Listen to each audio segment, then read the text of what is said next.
APS Superintendent Winston Brooks has been involved in his fair share of controversy the last few weeks. And today he is set to find out whether the school board will extend his contract past 2016. News 13's Samantha McDonald is at APS's headquarters with more. Good morning, Samantha. Good morning, Matt. Like you said, the Albuquerque School Board is expected to decide today whether or not to extend Winston Brooks' contract through 2016. Last week, the board had a closed-door meeting with Brooks. He was recently suspended for 3 days following his tweets targeting Secretary-designate Hannah Scandera. He posted controversial tweets that compared her to a barnyard animal. During his suspension, Brooks was involved in a dispute with his wife at their home in Cedar Crest, where he called 911. He was taken to the hospital, and Bernalillo County deputies reported he had extremely high blood pressure. Here's what the board president said earlier about how they'll handle Brooks' evaluation. We'll address this professionally and with the privacy and the thoughtfulness that it deserves.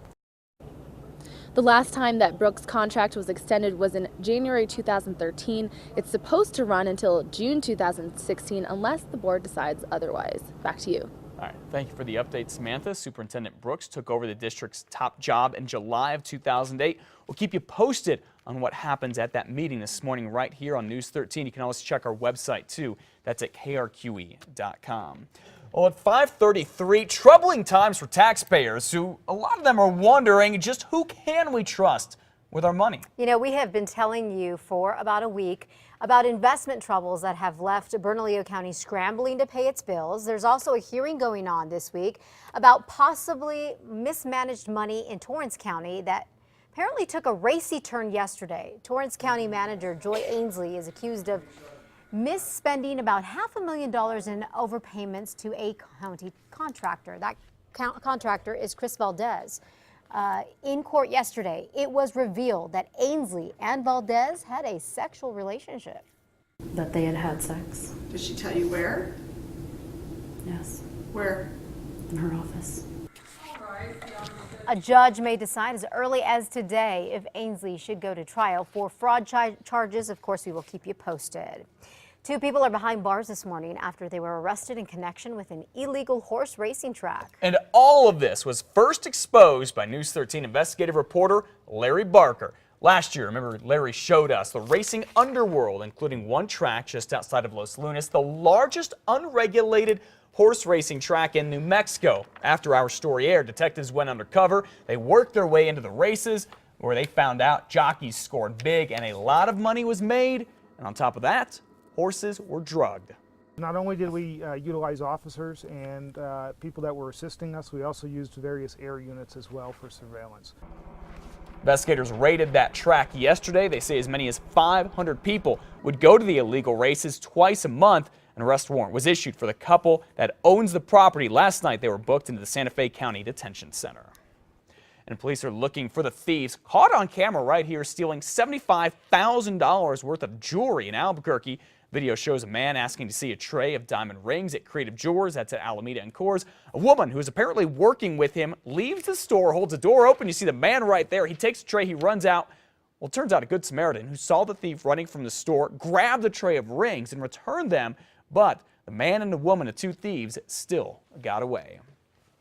And we now know more about the mother in this viral video where state police are chasing her minivan near Taos, bashing in her window and even shooting at her tires. The Albuquerque Journal says the mom is now asking the NAACP to step in and help her, and that she is not ready to talk about the charges that she faces. As we've been telling you, state police tried to pull Oriana Farrell over.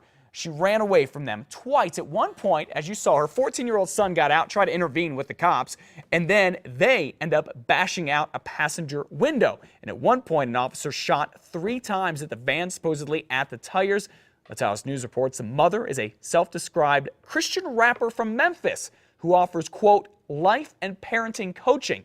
She describes her family's travels here as an educational trip as they move to Los Angeles.